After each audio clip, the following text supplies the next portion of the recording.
बातें करते हम खेतों की और उसके रखवाली की, बाग बगीचा फल फूलों और फसलों की हरियाली की।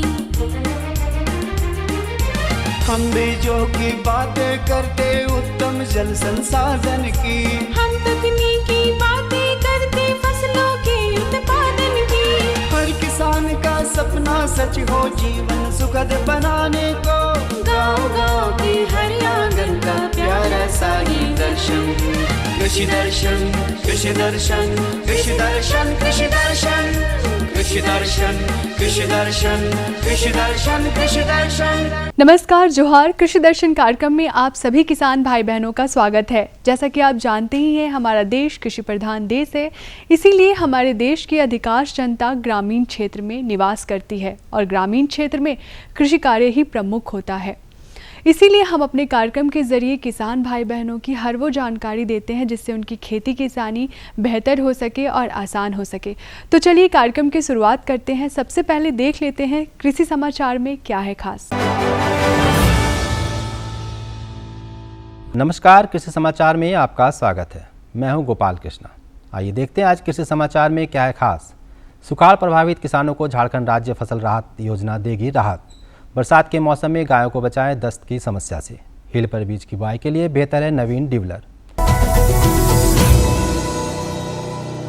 इस वर्ष बारिश की स्थिति अच्छी नहीं होने के कारण राज्य के कई जिलों में जैसे साहिबगंज, चतरा, पाकुड़, पलामू और देवघर इत्यादि क्षेत्रों में सुखाड़ की स्थिति बन रही है। इस स्थिति में राज्य सरकार ने सुखाड़ से प्रभावित किसानों को झारखंड राज्य फसल राहत योजना के जरिए लाभ पहुंचाए जाने की घोषणा की है। बेहतर फसल उत्पादन के लिए समय समय पर खेत की मिट्टी की जांच कराना बहुत ही जरूरी होता है, क्योंकि सही उत्पादन लेने के लिए संतुलित मात्रा में खाद एवं उर्वरक हम सभी प्रयोग कर सकते हैं जब मिट्टी में मौजूद उर्वरक तत्वों का सही ज्ञान होगा। जांच से ही मिट्टी में पोषक तत्व का सही प्रतिशत मान का पता चलता है। साथ ही मिट्टी की अम्लता और क्षारीयता का भी पता चलता है, जिससे हम उचित खाद, उर्वरक, मृदा सुधारक और उचित फसल का चुनाव कर सकते हैं और अच्छी मात्रा में गुणवत्ता युक्त फसल प्राप्त कर सकते हैं। सब्जियों की खेती करने वाले कृषक इस समय बैगन की फसल लगा सकते हैं। बैगन की अच्छी उपज पाने के लिए स्वर्ण प्रतिभा और स्वर्ण श्यामली, साथ ही संकर किस्म, स्वर्ण शक्ति और स्वर्ण मोहित नामक प्रभेद अच्छी मानी जाती है। बैगन के ये प्रभेद मुरझा रोग रोधी होते हैं। इन किस्मों के लगाकर किसान निश्चित तौर पर लाभान्वित हो सकते हैं। स्वर्ण प्रतिभा, स्वर्ण श्यामली, स्वर्ण शक्ति और स्वर्ण मोहित ये नाम है बैगन के उन्नत प्रभेदों के। बैगन के इन प्रभेदों के 500 से 600 ग्राम बीज प्रति हेक्टेयर की दर से बुआई कर और उचित कृषि कार्य को करके लगभग 200 से 250 क्विंटल बैगन प्राप्त किया जा सकता है। बरसात के मौसम में गायों में दस्त की समस्या होती है। संभवतः ये समस्या हरा चारा के अधिक सेवन के कारण हो सकता है। हरे चारे में पानी की ज़्यादा मात्रा के साथ विषाणुओं का प्रवेश गायों के शरीर में हो जाता है, जिससे दस्त की समस्या मवेशी में हो सकती है। इससे बचने के लिए हरे चारे को थोड़ा सुखाकर मवेशियों को खिलाना चाहिए। ताज़ा और स्वच्छ पानी देना चाहिए। नाले, गंदे तालाबों इत्यादि का पानी नहीं पीने देने से बचना चाहिए। हील पर बीजों की बुआई करनी हो तो कृषक नवीन डिवलर नामक किसी उपकरण का इस्तेमाल कर सकते हैं। यह उपकरण बहुत ही कम समय और मेहनत में बुआई कार्य करने में सक्षम है। इस उपकरण का नाम है नवीन डिवलर। यह उपकरण हील पर बीजों की बुआई कार्य को आसान बनाता है। इस उपकरण द्वारा एक दिन में लगभग 3500 हील पर बुआई की जा सकती है। इस उपकरण को प्राप्त करने के लिए कृषक बिरसा कृषि विश्वविद्यालय के अभियंत्रण विभाग से संपर्क कर सकते हैं। और अब एक नज़र राज्य के कुछ प्रमुख शहरों के मौसम के मिजाज पर। आज राज्य के कुछ प्रमुख शहरों के तापमान इस प्रकार दर्ज किए गए। रांची अधिकतम 36 डिग्री सेल्सियस और न्यूनतम 18 डिग्री सेल्सियस। देवघर अधिकतम 36 डिग्री सेल्सियस और न्यूनतम 22 डिग्री सेल्सियस। जमशेदपुर अधिकतम 39 डिग्री सेल्सियस और न्यूनतम 24 डिग्री सेल्सियस। मेदिनीनगर अधिकतम 38 डिग्री सेल्सियस और न्यूनतम 21 डिग्री सेल्सियस। धनबाद अधिकतम 37 डिग्री सेल्सियस और न्यूनतम 22 डिग्री सेल्सियस। कृषि समाचार में आज इतना ही। कोरोना संक्रमण पूरी तरह से समाप्त हो, इसलिए कोरोना का टीका अवश्य लें। साथ ही दोनों डोज लेने के बाद टीके का बूस्टर डोज भी लेना जरूरी है। संक्रमण से बचते हुए कार्य करें ताकि कोरोना बीमारी जल्द से जल्द पूरी तरह समाप्त हो सके। अगले अंक में फिर मुलाकात होगी कुछ ताज़ा तरीन खबरों के साथ। तब तक के लिए दीजिए इजाज़त। नमस्कार, जोहार। तो किसान भाई बहन, कृषि समाचार में आपने देखा तकनीक के बारे में, उपकरण के बारे में, साथ ही मौसम का हाल भी जाना और कृषि से संबंधित कुछ नई बातें भी आपको जानने को मिली। अब समय हो चला है एक छोटे से विराम का। विराम के बाद हम जल्द आते हैं। अन्नदाता किसानों की खुशहाली और उनकी आय में बढ़ोतरी के लिए भारत सरकार लगातार प्रयासरत है। माननीय प्रधानमंत्री श्री नरेंद्र मोदी जी के दूरदर्शी नेतृत्व में पिछले 7 वर्षों में खेती को आधुनिक और किसानों को आत्मनिर्भर बनाने के लिए कई निर्णय लिए गए हैं। छोटा किसान बने देश की शान, ये हमारा सपना है। देश के 80% से ज्यादा किसान ऐसे हैं जिनके पास 2 हेक्टेयर से भी कम जमीन है। अब देश में इन्हीं छोटे किसानों को ध्यान में रखते हुए कृषि सुधार किए जा रहे हैं, निर्णय लिए जा रहे हैं। प्रधानमंत्री किसान सम्मान निधि योजना की शुरुआत 24 फरवरी 2019 को माननीय प्रधानमंत्री श्री नरेंद्र मोदी जी के द्वारा की गई थी। पीएम किसान योजना का पूरा खर्च भारत सरकार वहन करती है। इसके तहत लाभार्थी किसानों को हर साल 6,000 रुपए की सम्मान राशि 2,000 रुपए की 3 समान किस्तों में सीधे उनके बैंक खातों में हस्तांतरित की जाती है। अब तक 11 करोड़ से भी अधिक लाभार्थी किसानों के बैंक खातों में 1,58,000 करोड़ रुपए से अधिक की राशि सीधे ट्रांसफर की जा चुकी है। किस्तों की जानकारी किसानों को एसएमएस के माध्यम से दी जाती है।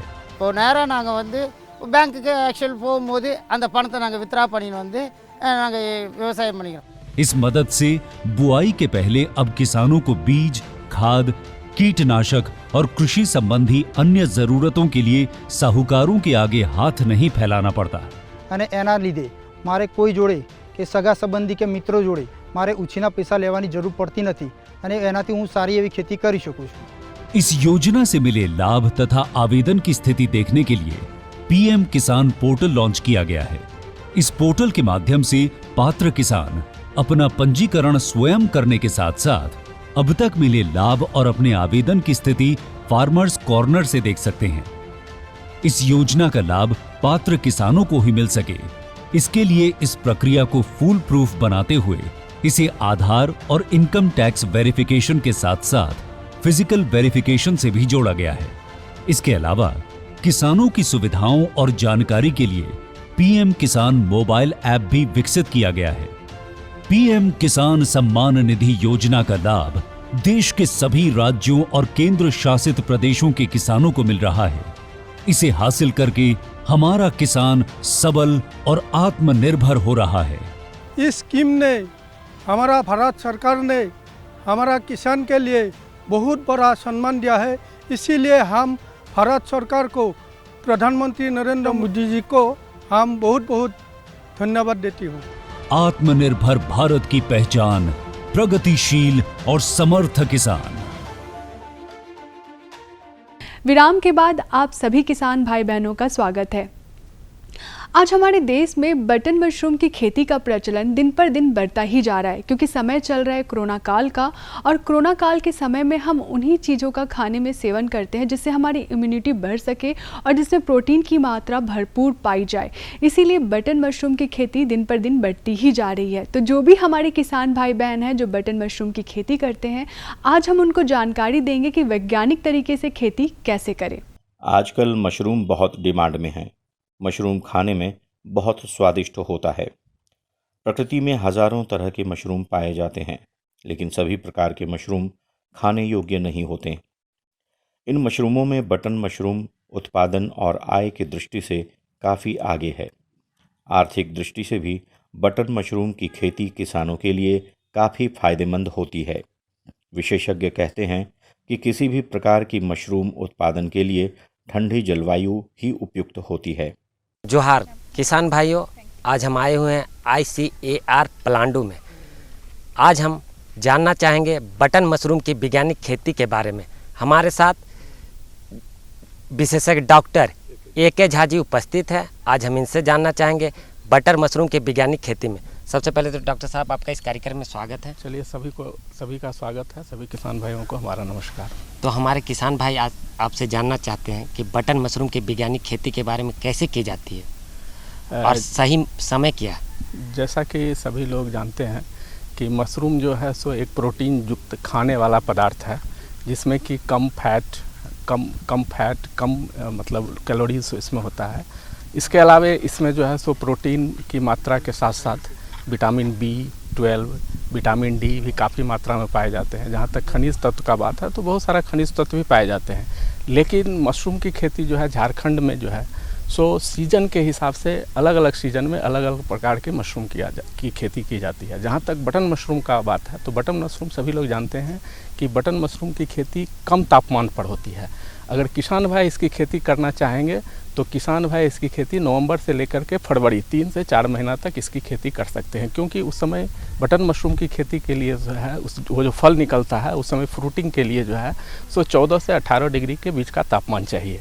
ये तो किसान भाई लोकल विधि से, सीजनल विधि से कर सकते हैं। लेकिन आजकल बटन मशरूम की खेती जो है कॉमर्शियल भी झारखंड में होने लगा है, और जिनके पास कुछ पैसा है, कुछ पूंजी है, वो इसको कॉमर्शियल रूप से भी कर सकते हैं। और कॉमर्शियल रूप से वो सालों भर कर सकते हैं, क्योंकि उस समय जो कंपोस्ट बनाने की विधि है वो टनल्स में, पास्चराइजेशन टनल में कंपोस्ट हम लोग बनाते हैं। इसके अलावा क्रॉपिंग रूम होता है, जिसमें कि क्रॉपिंग रूम में पूरा AC लगा हुआ रहता है, जिसमें कि हम 14 से 18 डिग्री तक का तापमान मेंटेन करते हैं। तो किसान भाई सालों भर, जिनके पास पूंजी है वो सालों भर यहाँ खेती कर सकते हैं। बटन मशरूम रबी के सीजन में उगाया जाता है।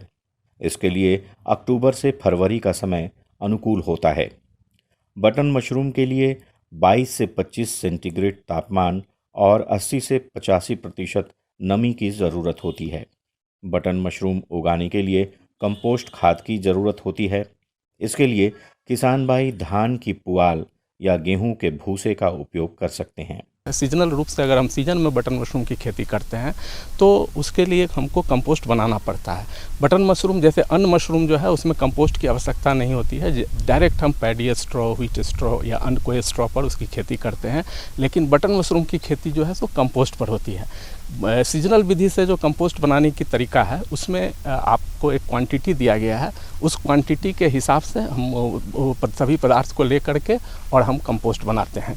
जैसा कि अगर हम पैडी स्ट्रॉ या व्हीट स्ट्रॉ दोनों में से किसी का भी उपयोग हम कर सकते हैं। झारखंड में चूँकि पैडी स्ट्रॉ अधिक मिलता है तो हम पैडी स्ट्रॉ का उपयोग करेंगे, और इसमें एक रेशियो दिया गया है। जैसे पैडी स्ट्रॉ अगर हम 400 kg लेते हैं तो धान का कुट्टी 400 kg लेते हैं तो हमको अन फर्टिलाइज़र जैसे कि कैल्शियम अमोनियम नाइट्रेट 9 kg लेना चाहिए, यूरिया 3 kg लेना चाहिए, MOP 3 kg लेना चाहिए, SSP 3 kg लेना चाहिए। चोकर जो है गेहूं का चोकर वो भी हम 25 kg लेते हैं। इसके अलावा जिप्सम 30 kg उसकी मात्रा लगता है, और सीरा जो है सो 9 kg लगता है। कैल्शियम अमोनियम नाइट्रेट की बात करेंगे तो वो 9 kg लगता है। ये सब मात्रा को हम मिला करके एक ढेर बनाते हैं। उसका भी एक तरीका है, जैसे कि 48 घंटा पहले हम जो भी कुट्टी लिए, धान का कुट्टी या गेहूं का भूसा जो भी लिए, उसको हम 48 घंटा तक पानी में फुलाते हैं। पानी में दबा करके फुलाने के बाद जो है सो जिप्सम छोड़ करके सभी पदार्थ को हम उसमें एक साथ मिला करके और एक ढेर बनाते हैं। वो ढेर जो है 5 फीट ऊंचा होगा और 5 फीट चौड़ा होगा। लंबाई जो है सो उसके मात्रा के हिसाब से आप लंबा बना सकते हैं। इसमें उसके बाद उस ढेर को हम 5 दिन तक ढेर बना के रखते हैं। फिर छठे दिन से जो है सो हम उस पर पलटाई शुरू करते हैं। पलटाई करने में ध्यान देना चाहिए कि बीच का पोर्शन जो है सो नीचे आ जाए। अगला जो छठा पलटाई पहला पलटाई जो है छठे दिन करते हैं, उसमें बीच का जो कुट्टी है, बीच का जो पदार्थ है वो नीचे रखते हैं, फिर नीचे का पदार्थ को ऊपर रखते हैं और ऊपर के पदार्थ को बीच में रखते हैं। इस तरह से सभी पलटाई करना चाहिए। तो पहला पलटाई जो हम बताए छठे दिन करते हैं, दूसरी पलटाई 10वें दिन, तीसरी पलटाई 13वें दिन, चौथी पलटाई जो है सो 16 दिन, 19 दिन, 22 दिन, 25 दिन और 28 दिन तक। इस तरह से हम 8 बार पलटाई करते हैं। यदि मात्रा की बात करें तो बीज कंपोस्ट खाद की वजन से 2 से 2.5% ही होनी चाहिए। 100 किलो कंपोस्ट के लिए 2 किलो बीज पर्याप्त होता है। बीज को कंपोस्ट के ऊपर एक समान रूप में फैला देना चाहिए और इसके ऊपर कंपोस्ट की 2 से 3 सेंटीमीटर की मोटी परत चढ़ा दें। मशरूम की फसल की देखभाल की खास ज़रूरत होती है। देखिए, बटन मशरूम का जो अगर हम खेती करेंगे तो इसके लिए जैसे आप कुट्टी जो खरीदते हैं, जो भी धान का हो चाहे गेहूं का भूसा हो, तो अच्छा जगह से खरीदना चाहिए, साफ़ सुथरा खरीदना चाहिए। ऐसा नहीं कि वो भींगा हुआ हो या पुराना कुट्टी हो, तो उससे नुकसान हो सकता है। दूसरा, जब हम बैग को बना करके रूम में रखते हैं, तो उस रूम को अच्छा से फॉर्मेलिन से धुलाई कर देना चाहिए, ताकि पहले से उसमें कोई कीट हो, फफूंद हो तो वो मर जाए। तीसरी चीज़ है कि केसिंग मटेरियल पर बहुत ध्यान देना चाहिए। जब केसिंग हम करते हैं, जो मिट्टी का आवरण देते हैं, उस मटेरियल को प्रॉपर स्टेलाइज होना चाहिए। या तो आप उसको स्टीम से स्टेलाइज कर सकते हैं, नहीं अगर संभव है तो केमिकल विधि द्वारा भी हम बेविस्टीन और फॉर्मेलिन मिला करके उसको स्टेलाइज करेंगे। अगर स्टेलाइज नहीं करेंगे तो आप केसिंग करने के बाद देखेंगे कि उसमें बहुत सारा बीमारी निकल के आ जाएगा। इसलिए इन बातों को ध्यान देना ज़रूरी है। जब आप बिजाई करेंगे तो हाथ को भी अच्छा स्पिरिट से या डिटॉल से अच्छा से पोंछ करके तब बैग को छूना चाहिए। अगर आप जिस कमरे में रखते हैं, उस कमरे में जाने से पहले भी सावधानी रखना चाहिए। हाथ पैर को धो करके और स्पिरिट लगा करके तब कमरे के अंदर जाना चाहिए, नहीं तो कई तरह का बीमारी उसमें आने की संभावना होगी। अंत में हमारे किसान भाइयों को और क्या कुछ विशेष बात बताना चाहते हैं? बटन मशरूम की खेती किसान भाई आसानी से कर सकते हैं। सीजन के हिसाब से वो कर सकते हैं। सीजन में आप सितंबर अक्टूबर में आप खाद बना लें, ताकि खाद बनाने में आपको 35 दिन का समय लगेगा। और नवंबर से जो भी आपका साधारण कमरा है उसको अच्छे से फॉर्मेलिन से, बेविस्टीन से धुलाई करके उसमें आप बैग को रख करके आसानी से फरवरी तक आप 3 से 4 महीना 18 डिग्री टेम्परेचर मेंटेन करके आप किसान भाई इसकी खेती कर सकते हैं। लेकिन खेती करने के समय आपको जो हम प्रिकॉशन बताए, सावधानियां बताए कि आपको हमेशा हाथ को स्पिरिट से धो करके, कमरे को धो करके फॉर्मेलिन से तब रूम के अंदर जाया करें। केसिंग मटेरियल को अच्छा से बनावें ताकि किसी तरह का बीमारी नहीं हो और आप अधिक से अधिक उपज ले पाएंगे। और जहाँ तक की बात है कि एक बैग जो कि हम बताएं कि 10 केजी का एक बैग होगा, उसमें करीब 2 से 2.5 केजी आपको बटन मशरूम 2 महीना के साइकिल में मिलेगा। तो चलिए कार्यक्रम में बढ़ते हैं आगे और आपको देते हैं अपनी दूसरी जानकारी। हमारी दूसरी जानकारी है आम और लीची के तोड़ाई के उपरांत बगीचों की देखभाल। आप जानते ही हैं कि आम और लीची का सीज़न जा चुका है, तो इस उपरांत बगीचों की देखभाल किसान भाई बहन को करना बेहद ज़रूरी होता है। तो चलिए मिलते हैं विशेषज्ञ से और लेते हैं जानकारी कि बगीचों की देखभाल कैसे करें। किसान भाइयों, आज हम पहुँचे हैं कृषि विश्वविद्यालय रांची और आज का हमारा विषय है आम एवं लीची तोड़ाई उपरांत बगीचे की देखभाल। इस विषय पर हमारे साथ बात करने के लिए मौजूद हैं कृषि विशेषज्ञ डॉक्टर ए.के. द्विवेदी सर। बहुत बहुत स्वागत है सर हमारा जोहार किसान भाई बहन मन। पहले तो तोड़ाई के समय में आप लोग ध्यान दीजिए कि जो भी फल लीची में तो एक बार में ही तुड़ाई की जाती है, लेकिन आम में कई चरणों में तुड़ाई की जाती है। लेकिन तब भी उसमें भी ध्यान देना होगा कि आपको कम से कम बार में, मैंने 2-3 बार में आप अगर पूरे पेड़ का आम का तुड़ाई कर लेते हैं तो ज़्यादा बेहतर होगा। 1 नंबर। 2 नंबर की तुड़ाई करते समय ध्यान दीजिएगा कोई भी डाली फटे नहीं।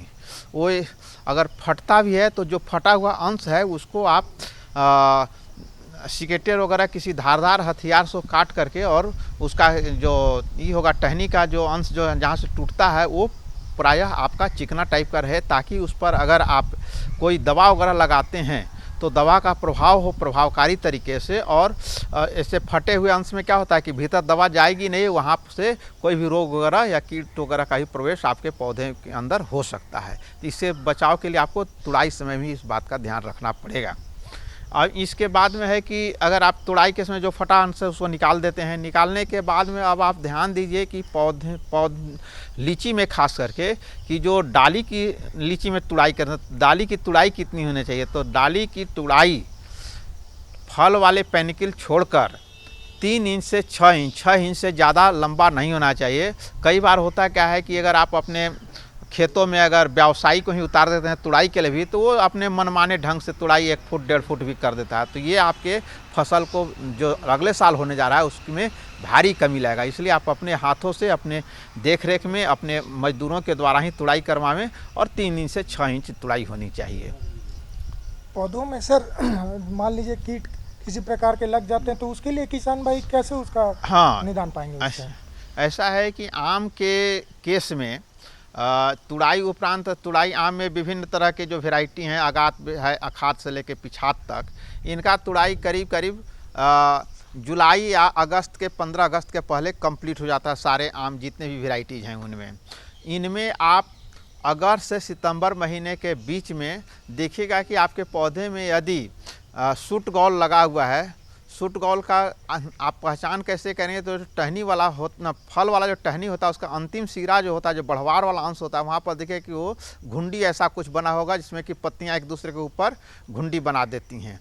तो ये एक कीट के द्वारा होता है और इस कीट के रोकथाम के लिए क्या करना है, अगर घुंडी ऐसा बन गया तो काट करके हटाइए और जो कटा हुआ अंश है उस पर आप बेविस्टिन नाम की दवा का लेप लगा दीजिए। 1 नंबर। 2 नंबर की अगर जो न आगे भी लगे उसके लिए आप अपने पेड़ों पर उसमें अगस्त सितंबर महीने में 2 बार से 3 बार इमिडाक्लोपिड 17.8 EC दवा का 1 मिलीलीटर 1 लीटर पानी में घोलकर अपने पेड़ के साइज के मुताबिक पानी का व्यवहार, दवा का व्यवहार करके उसको 2 बार से 3 बार रखें इस समय, और एक बार फिर आप जब फल लेने चलते हैं, जब आपका ये फल मटर के आकार का हो जाता है फलन के समय में, आम और लीची में जनवरी फरवरी महीने में, उसमें भी आप 1 से 2 बार ज़रूर इस दवा का छिड़काव करें और कोशिश कीजिए कि 2 बार 3 बार जो छिड़काव करना है वो दवा हमेशा बदल करके इसके इमिडाक्लोपिड या पर कोई दूसरी दवा का भी आप व्यवहार करके, ताकि एक दवा के प्रति जो कीड़ों में बढ़ जाता है उसमें रेसिस्टेंसी पावर वो ना हो। खाद के लिए आम के केस में है कि उसके उम्र पर निर्भर करता है। ऐसे हम लोग के यहाँ जो आम मैक्सिमम जो व्यावसायिक बाग हैं वो 10 साल से ऊपर के होंगे, तो आपको प्रत्येक वर्ष के हिसाब से 90 ग्राम नेत्रजन, 25 स्फूर अस्फूर और 60 ग्राम पोटास हर एक वर्ष के हिसाब से। एक पहला वर्ष का पौधा रहता है उसमें इतना, अगर 5वां वर्ष इसका 5 गुना, 10वां साल है तो उसका 10 गुना, और 10वां साल के बाद 11वां वर्ष है जो 10वें साल में डाल रहे हैं उतना ही आप खाद हर साल डालेंगे और इसको 3 भाग में डालेंगे। एक बार आप जून में जब वर्षा आरंभ होने रहता है उस समय 1/3 जब वर्षा खत्म हो जाता है सितंबर महीना में उस समय डालेंगे, और 1/3 जिस समय कि आपका मटर के दाने का आकार जब फल बन जाता है पेड़ों पर, उसमें सिंचाई के लिए किसान भाई ये ध्यान रखिए कि खास करके गर्मियों के दिन में आपको 10 दिन के अंतराल पर ज़रूर सिंचाई करें, हर एक, चाहे आम का पेड़ हो चाहे लीची का पेड़ हो। और सिंचाई का भी व्यवस्था आप पानी बहाव विधि के द्वारा न करके या थाला विधि से न करके, यदि आजकल अब ड्रिप इरिगेशन का ज़माना आ गया है, ड्रिप इरिगेशन से एक पौधे के दोनों ओर जैसे 1/3 हिस्से जो उसका छत्रक होता है उसका 1/3 हिस्से पर वो डाला हुआ रहेगा पाइप, और पाइप में छत्रक के नीचे 2 से 3 आप उसका छेद करके और बटन लगा दीजिए, उससे पानी जो है सो आपको जितना चाहिए पौधे को उतना मिलेगा, और बाकी अंश में पानी नहीं जाएगा तो खरपतवार का भी संभावना आपके बाग में। जैसे कि आपको बताया था कि आम के पौधे में 90 ग्राम नेत्रजन, 25 ग्राम अस्फूर और 60 ग्राम पोटास डालते हैं, वैसे लीची के केस में ये चीज़ अस्फूर और पोटास की मात्रा तो 25 ग्राम और 60 ग्राम ही प्रति वर्ष के हिसाब से रहेगा उम्र के हिसाब से, लेकिन नेत्रजन की यहाँ पर मात्रा कम हो जाएगी और ये 70 ग्राम प्रति वर्ष के हिसाब से आप डालिए।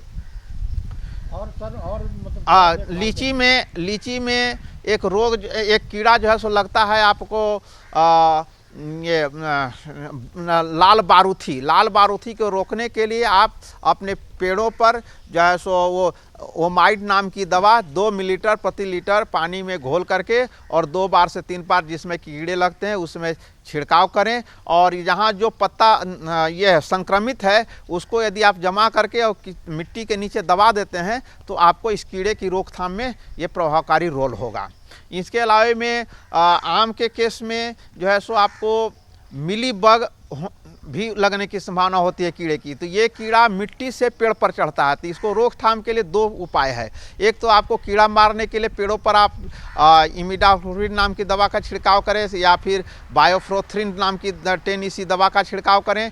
और इसके साथ साथ जो पेड़ होता है, पेड़ को 1 मीटर की ऊंचाई पर आप कोलतार इसको लपेट दें करीब 1 बित्ता चौड़ा, तो इससे क्या होगा कि ये कीड़ा जो मिट्टी से ऊपर जाता है वो ऊपर नहीं जाएगा, उसी कोलतार के नीचे में ही रह जाएगा या कोलतार में चिपक कर रह जाएगा, तो आपका पेड़ उससे बच जाएगा। तो किसान भाई बहन, आशा करते हैं आज की हमारी दोनों जानकारियां आपको काफ़ी अच्छी लगी होंगी। अगर आपके पास भी कोई जानकारी है हमें देने के लिए या हमसे कोई जानकारी आपको लेनी है तो आप हमें संपर्क कर सकते हैं। हमारा पता है कृषि दर्शन, कृषि प्रकोष्ठ, द्वारा केंद्र निदेशक, दूरदर्शन केंद्र, रातू रोड, रांची। हमारा पिन संख्या है 834001। अभी समय चल रहा है कोरोना काल का, तो कोरोना काल के समय में आप 2 गज की दूरी, मास्क है ज़रूरी, इस बात को ना भूलें और भीड़ में जाने से बचें। अगर आपने कोविड का टीका नहीं लिया है तो नज़दीकी टीका केंद्र जाकर कोविड का टीका ज़रूर लें। इसी के साथ हमें दीजिए इजाज़त। नमस्कार, जोहार। हम बीजों की बातें करते उत्तम जल संसाधन की, हम तकनीकी बातें करते फसलों के उत्पादन की। हर किसान का सपना सच हो जीवन सुखद बनाने को, गाँव-गाँव के हर आंगन का प्यारा सा ही दर्शन। कृषि दर्शन, कृषि दर्शन, कृषि दर्शन, कृषि दर्शन, कृषि दर्शन, कृषि दर्शन, कृषि दर्शन, कृषि दर्शन।